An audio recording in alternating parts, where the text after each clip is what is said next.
자, MBC하고 KBS의 적자가 심각합니다. KBS는 매년 국민들로부터 6천억의 수신료를 걷어가는데요. 상반기에만 396억, 근 400억 가까운 적자가 났습니다. MBC는 지난해 1094억의 손실을 봤는데요. 올해 상반기에도 445억의 손실이 났습니다. 그런데 이 두 방송국은 종편과 비대칭 규제 운운하면서 중간 광고를 허용해주지 않아서 적자가 심각해졌다. 종편 때문에 그렇다. 이렇게 말을 하고 있습니다. KBS 양승동 사장이나 MBC 처성호가 경영 책임을 지는 자리에 앉아 있었던 적이 거의 없는 사람들입니다. 정권의 코드나 인맥을 잘 대서 출세한 사람들이죠. 자, 이들은 그야말로 소질을 경영에 다 쏟아도 MBC나 KBS가 가면 갈수록 더 어려워지지. 지금 시청률 꼬라지 한번 보십시오. 보는 사람이 별로 없을 겁니다. 그런데 이 사람들이 회사 사장으로서 수익 창출, 비용 절감, 경영 혁신, 콘텐츠 개선 이런 이야기를 해야 될 사람들이 하고 다니는 이야기가 적폐청산의 앞장을 서고 있습니다. 종편이 많아져서 거의 공중파나 이런 방송하고 구분도 안 되고 시청률에서도 종편 시청률에 밀리는 방송도 많습니다. 또 보도 채널도 많아졌어요. 거기에다가 최근에 넷플릭스라든지 수많은 형태의 이 새로운 영상물들이 지금 등장하고 있습니다. OTT 뭐라고 그렇게 이야기를 하죠. 그리고 또 유튜브도 또 엄청나게 보고 있습니다. 그래서 젊은 사람들이 TV를 별로 보지 않는 세상이 됐고 또 TV를 보는 방법도 대부분 이 오프라인에서 TV를 켜는 게 아니라 온라인상으로 TV를 보는 방식으로 바뀌고 있습니다.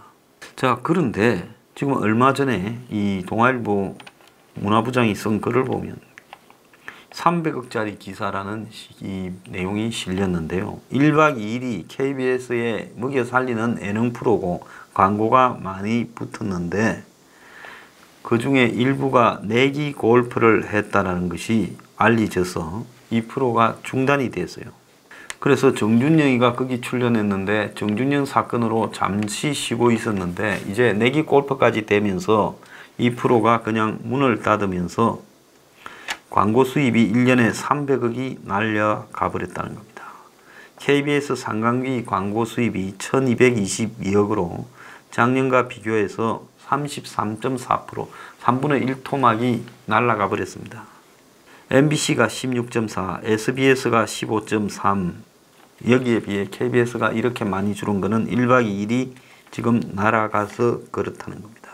근데 이 KBS나 MBC가 비상 경영안을 내놓고 적자 축소에 나섰지만은 내용들을 보면 이 사람들이 좀 사람 되긴 틀렸다는 거예요. 더더욱이 열심히 지금 정권 홍보 방송으로 전락을 해가고 있습니다. 그래서 저는 잘 됐다라는 게 적자가 계속 누적될 수밖에 없을 거고 앞으로 매년 더 심해질 겁니다. 그러면 이제 이 방송을 감당하지 못한 정치 권력이 이제 이 방송을 이제 다음 대선이 끝나고 나면 매각해서 팔아버릴 거라는 거죠. 그래서 가만히 보면 SBS가 거기도 50보 100보다는 말도 있지만 MBC나 KBS보다는 아부가 좀 덜합니다. 그리고 손혜원 사건 같은 경우에도 가끔 보도도 합니다. 그러면 차라리 민영 방송이 돼버리는 게 그 민간 방송 사주들은 나중에라도 또 정권은 왔다 갔다 하는 거니까 내놓고 저렇게 편을 들지는 안 하지 않겠느냐. 그런 관점에서 봤을 때 공영방송이 대한민국에서 필요 없다는 겁니다. 좌파의 가치와 이데올로기를 홍보해대고 있는 저런 공영방송이 대한민국에 왜 필요하냐. 이번 기회에 저는 없애버려야 된다고 생각을 합니다. 국민의 세금으로 저 적자를 메꾸어 준다? 절대 안 되죠. 국민 중에는 MBC나 KBS가 없어져야 된다는 것, 아니면 진실이 아니라 가짜만을 방송하는 정권 앞잡이 가짜 뉴스 방송이라고 생각하는 사람도 많은데 거기에 국민 세금을 넣을 수는 없겠죠. 회사가 적자 나면 폐업하듯이 방송국도 적자 나면 폐업을 해야 되는 겁니다. 그래서 이참에 MBC, KBS가 적자로 인해 문을 닫도록 만드는 것이 저는 보수 진영의 최고의 목표가 돼야 된다. 또 나중에 우리가 잡아서 거기에 사장 보내고 이사 보내자. 그런 놈, 맨놈 재미 보느라고 저런 걸 유지해요. 솔직히 말하면 해체시켜버리든지 민영화 매각시켜버리든지 둘 중에 하나를 해야 되는데 제 생각으로는 빚더미에 올라앉으면 그냥 사업체 해체하는 것이 맞다고 봅니다. 공영방송으로 역할도 하지 못하고요. 그리고 자신들의 경영을 위해서 비용을 줄이고 보통 회사가요. KBS는 보면 뭐 60 몇 프로인가가 1억 이상 받는다잖아요. 전 사원이 간부요. 근데 보통 회사가 망하면 적자 나면 어떡합니까? 월급을 반토막을 내든지 내보내잖아요. 구조조정도 안 하고 월급도 안 깎습니다. 뭔 저런 회사들이 있어요. MBC는 저게 주인 없는 회사 비스무리하게 돼가 KBS보다 더해요. 아부도. 그럼 저걸 제대로 나눠서 되겠습니까? 그래서 MBC와 KBS는 적자 누적되면 폐업시켜야 된다. 이것이 제가 말하고자 하는 요지입니다. 한상혁 방송통신위원장 후보자가 이 사람도 조국이가 지가 과거에 야권의 교수로 있을 때 한마디로 표현의 자유를 옹호한 것처럼 이 사람도 자기가 2010년에 중앙대 석사 논문 낸 데 보면 타율에 의한 규제는 규제 권한을 지닌 자에 의해 표현의 자유를 본질적으로 침해하는 결과를 가져올 수 있다. 그러면서 또 방송위원장의 지명받고는 한 인터뷰에 보면 가짜 뉴스나 허위 조작 정보는 표현의 자유 밖에 있다. 이렇게 말을 했습니다. 그래서 이 사람은 자기 말을 180도 바꾸면서 지금 나왔는데요. 조국하고 한상희한테 제가 묻습니다. 너희들이 야권에 있을 때는 마음대로 비판하기 위해 표현의 자유를 이야기하다가 이제 여당이 얼렁뚱땅 되고 나니까 표현의 자유로 거기 뒤에 숨어서 마음껏 떠드는 놈이 보기 싫어서 다 쳐넣어야 된다라고 생각을 바꾼데 당신들의 어떤 논문이나 입장은 그야말로 내 이해관계에 따라 그때그때 다른 사람이다. 적어도 국민 앞에 그 한마디는 그냥 인정하고 벼슬을 해먹더라도 해먹기 바란다. 이게 제 이야기입니다. 자, 어제 대표 보수단체라는 자유총연맹이 노아베를 했다. 내가 처음에 어떤 기사는 보수단체 친일 규탄 뭐 이렇게 해서 뭔가 했더니만 자유총연맹이에요. 자, 김경재 씨도 여기에 총재로 있었지요. 자, 함세웅 신부 대표적인 한국의 좌파 신부를 연사로 초청해서 어제 동아면세점 앞에서 집회를 했습니다. 참 웃기는데요. 어제 오후에 동아면세점 앞에서 반일 집회 결의대회를 열고 아베 정권이 실제로 노리는 것은 강제징용 판결에 대한 무역 보복이고 선진국으로 도약하는 대한민국 성장을 막겠다는 속셈이 분명하다. 자, 그러면서 이 집회에 함세웅이가 연사로 올라와서 국민들이 한 뜻으로 일본을 도덕적으로 꾸짖고 아베가 회개할 수 있도록 기도하고 있다. 일본의 어려운 지식인, 지성인, 양시민들이 건강한 시민 세력이 우리와 손을 잡고 아베를 꾸짖고 회개할 수 있도록 결의하자. 이렇게 이제 말을 했고 또 인요한 연대의대 교수까지 올라와서 일본이 도덕적으로 무너져도 우리는 도덕적으로 무너져서는 안 된다. 또 이런 말까지도 했다는 겁니다.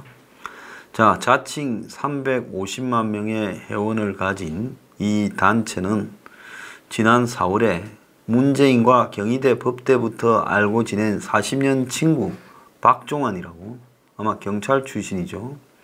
이 사람이 지금 총재가 됐고 문이 6월 달에 박종환 등 자유총연맹 임원을 불러다가 오찬을 열고 한반도 평화 여정의 동반자가 되어달라 이야기를 했다고 합니다. 그래서 관변단체답게 기사가 수십 개가 났어요. 자, 이 사람들이 얼마나 많이 모였나 모르지만은 전체적으로 봤을 때 우리가 앵그리 블루를 통해서 모은 것만큼도 그렇게 더 모인 것 같지도 않은데요. 여기에 보수단체라고 이름을 붙이는 부분에 대해서 저는 그런 이름을 쓰지 말 것을 요구합니다. 자유총연맹이 보수단체입니까? 그건 자유총연맹은 박근혜 전 대통령 밑에서도 관변단체였고 지금도 관변단체입니다. 청와대가 하청을 주면 집회하는 단체 아닙니까? 적어도 그런 의혹들이 많이 드러나는 행동들을 했습니다. 그래서 자유총연맹이 집회를 하고 거기에 보수 성향을 가진 사람들이 가서 지금 문 정권의 친일 프레임에 같이 나서고 이것이 정상이냐라고 봤을 때요. 저는 매우 비정상적이다라고 보고 있습니다. 한이가 총재라고 하는 이 총재라는 이름도 웃겨요. 요즘 같은 시대에 당의 총재들도 다 사라진 마당에 폰노무 단체에 관변단체에 총재가 있습니까? 자, 이 단체가 총재가 자기가 임명될 때 축하하러 온 사람들을 보니 함세웅, 명진 이런 사람들이 왔다는 거예요. 자, 그래서 이 관변단체를 저는 다 없애버려야 된다. 이거야말로 국고 낭비고요. 좌우를 떠나서 관변단체는 폐지돼야 된다. 그 관변단체는 이제 주인이 옛날에 보면 좀 개들이 굉장히 충성심이 있습니다. 근데 간혹 가다가 똥개가 있어요. 족보가 없다고 똥개가 아닙니다. 족보가 중요한 거 아니에요. 개 키우는 데는. 믹스견이 훨씬 똑똑하고 건강하고 좋습니다. 근데 중요한 거는 머리가 좀 나쁜 개들이 가끔 있어요. 그게 똥개입니다. 근데 그 개는 주인이 밥만 주면요. 누가 밥 줘도 밥 주는 사람이 주인이에요. 그래서 그런 개들은 아무 집에 데리고 가도 주인이 바뀌어도 충격을 안 받아요. 근데 대부분의 개는 주인이 바뀌면 엄청난 마음의 충격을 받습니다. 그래서 개들이 특별하다는 겁니다. 그런데 똥개처럼 아무나 밥 주는 사람을 좋다고 따라다니면 그게 보수단체입니까?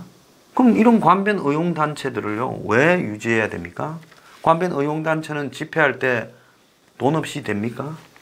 그래서 앵그리 블루 집회할 때는 큰 돈이 들지 않지만은 관변단체 집회할 때는 엄청난 돈이 들어가야 되지 않습니까? 근데 왜 이런 관변단체를 유지시킵니까? 또 그 말고요, 시민단체 한다면서요. 옛날에 정작 보수 정권일 땐 별로 보이지도 않던 사람들이 좌파 정권으로 바뀌니까 보수 애국단체라고 하면서 보수 쪽에 있는 사람들, 물론 그 사람들 중에 꼭 처신을 잘했다 이렇게 보지는 않는 사람도 있습니다만 고발을 전문적으로 삼으면서 보수가 보수를 고발한다라는 그런데 아주 집중적으로 등장하는 사람들이 있습니다. 대표하고 이영웅 교수를 지금 오천도 애국국민운동연합 대표가 고발했어요. 자, 고발은 누구나 할 수 있습니다. 중요한 것은 뭔가 하면요. 저도 보수개혁을 말하는 사람이에요. 자, 그런데 결정적일 때마다 정권을 돕는 입장에 서면서 보수라고 자처하면서 고발에 앞장서는 부분은 저는 이건 좀 생각해 봐야 될 문제가 아닌가 보고 있습니다. 사람이 이게 정명, 이름은 정확하게 유지해야 되지 않겠습니까? 자유총연맹이 애국단체, 보수단체 아니죠. 그러지 않습니까? 그래서 내가 하는 활동 중에서 다수가 문 정권이 유리한 활동을 한다면 그건 보수단체라는 말을 안 쓰고 하는 것이 맞다고 보고 있습니다. 이름을 헷갈리게 하면서 자기 활동을 굳이 할 필요가 어디 있겠습니까? 고소 좋아하는 사람들 많은데 제가 얼마 전에도요, 제하고 가까운 젊은 사람한테 그렇게 말을 했습니다. 남 고소하고 이런 일에 어지간하면 자제해라. 그래서 요즘 보수가 어려울 때니까 공격도 받고 하니 고소하고 하지만 그런 일에 자꾸 앞장서다 보면 나중에 정신이 피폐해지고 도구로 전락되게 된다. 절대 좌우를 막론하고 사회운동을 하면 권력과는 거리를 둬라. 저는 그렇게 말을 하는 사람입니다. 자, 그래서요. 자유총연맹 같은 관변단체는 반드시 해체해야 됩니다. 저 스포 15조예요. 나중에 약간 바꿀 때 자유총연맹도 해체 대상에 넣겠습니다. 즉 14사에 이어서요. 그래서 그런 관변단체를 유지할 필요가 없습니다. 보수가 돼도 큰 도움 안 됩니다. 돈 들어가죠. 그래서 내가 자유총연맹 총재했던 사람하고 제가 잘 알지 않습니까? 들은 것도 있고요. 그러니까 저런 단체는 해체해야 된다. 그게 답이다. 이렇게 보고 있습니다.